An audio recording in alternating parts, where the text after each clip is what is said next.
Rampage Poker, Ethan. In Vegas, I get 2 million a night from the Wynn just to run through the hits. All that on top of the chips. What's up, guys? In this video, we play an awesome 2-5 session at the Wynn. We play a big hand with Rampage Poker. Watch to the end to find out if he punts or not. Only a small percentage of you are actually subscribed, so please be sure to subscribe and hit the like button. It's free, and you can always change your mind later. Let's get into it. In this first hand, the under the gun player raises to $15. We call with the ace of hearts, queen of diamonds in middle position, and the big blind comes along as well. On the flop, we see the queen of hearts, jack of diamonds, and the deuce of clubs. The original raiser does not bet and action checks to us. Although this board is relatively dry, there are some straight draws available, and we can often get called by one pair holdings such as jack X, so we size up and bet $35 into a pot of 47. The big blind calls and the under the gun player actually check raises to $150. This is certainly concerning as they are saying they have pocket jacks through aces, which is certainly possible. I can honestly get behind a fold here, but I think ace queen is specifically too strong to fold when facing one straight of aggression. If we had a weaker queen, even king queen, I'd probably fold. With this said, we make the call and the big blind folds. If our opponent continues on the turn, we will be done with this hand. The turn is the jack of clubs, and fortunately, our opponent checks. We could bet, but pot controlling seems best here, so we check back. The river is a seven of spades. The out of position player checks once again. We could have probably gone for some value here, but we just decided to check back. Our opponent announces king high, and we table the winner. It seems they decided to bluff the flop and then just decided to give up.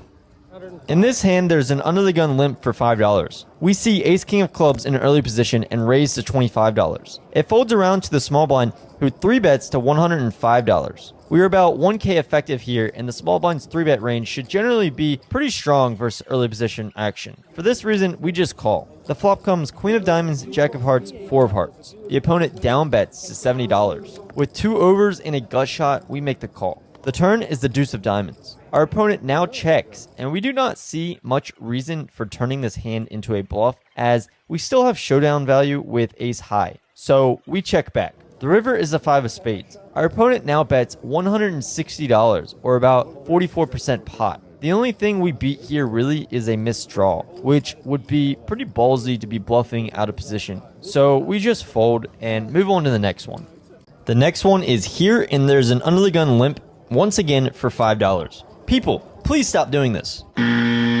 We raise with the king of diamonds, queen of spades to $25. Under the gun 1 and the under the gun 2 player calls. It folds back around to the limper, who of course calls as well. The flop comes ace of spades, ace of diamonds, jack of clubs. It checks to us, and we were actually pretty concerned with the call to our direct left pre, as this player is very tight. We decide to check. We would be doing this with some ace X as well, so we can be balanced here.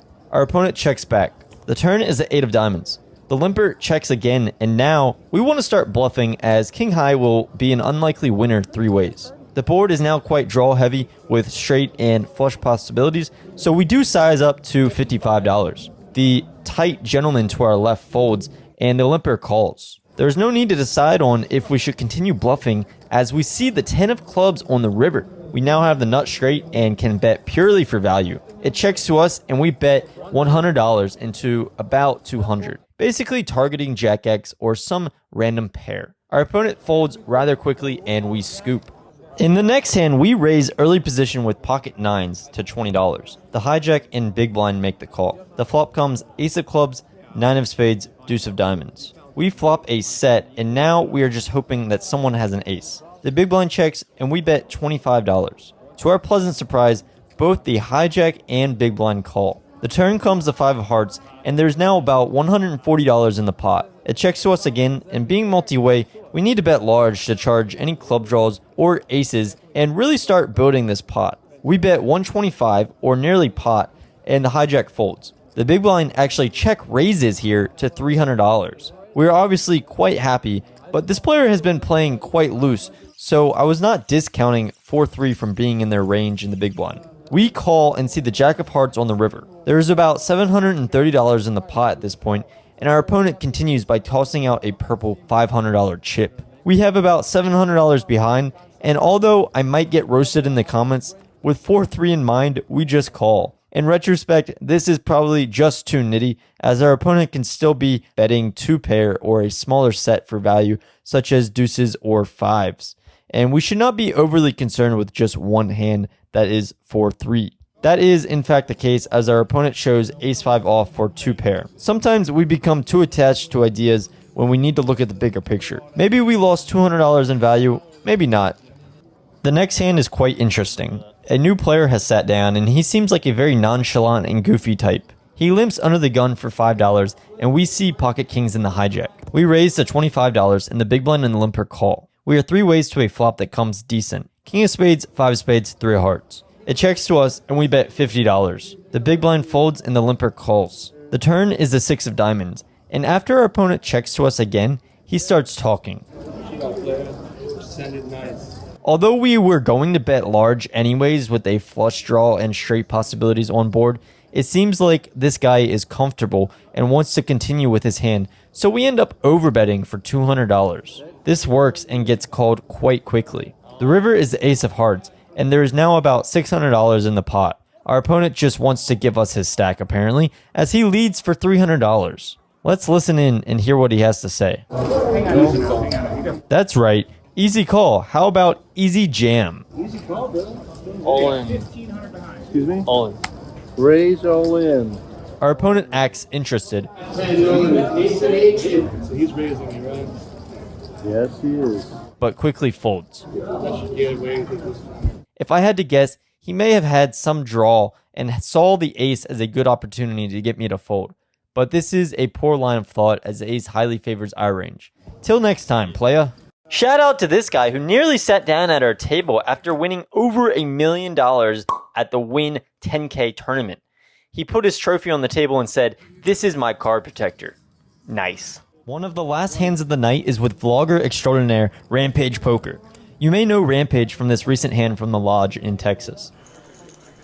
Don't do it.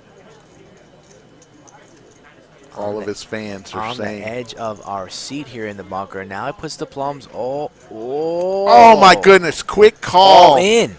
Oh, All in. All you can eat. Rampage. And snapped off, so there we go. Punting aside, I give mad props to Rampage for the amount of content he puts out every week. It is not easy.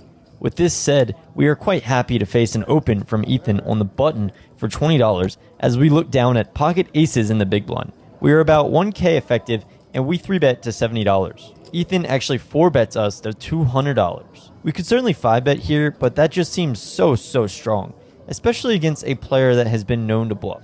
With high hopes of this, we just decide on a flat. There is now about $400 in the pot, and we see a flop of 8 of clubs, 6 of hearts, 6 of diamonds. This is a great flop.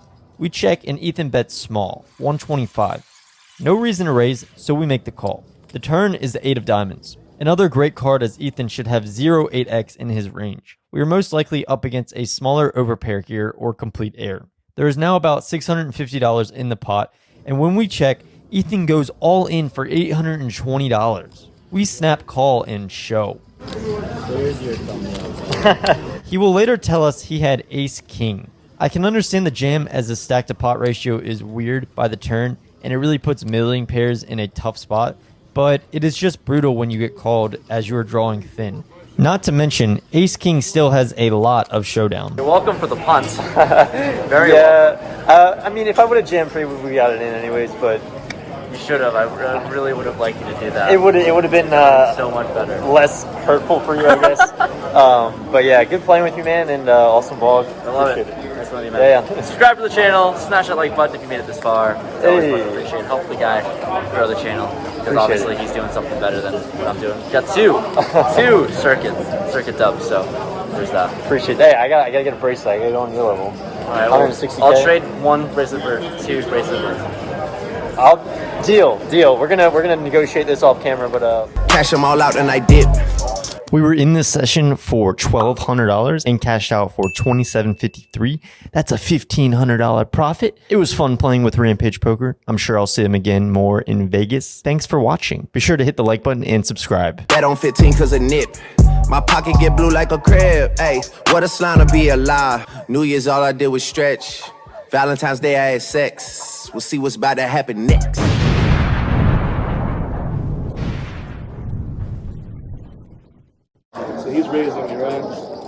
Yes, he is.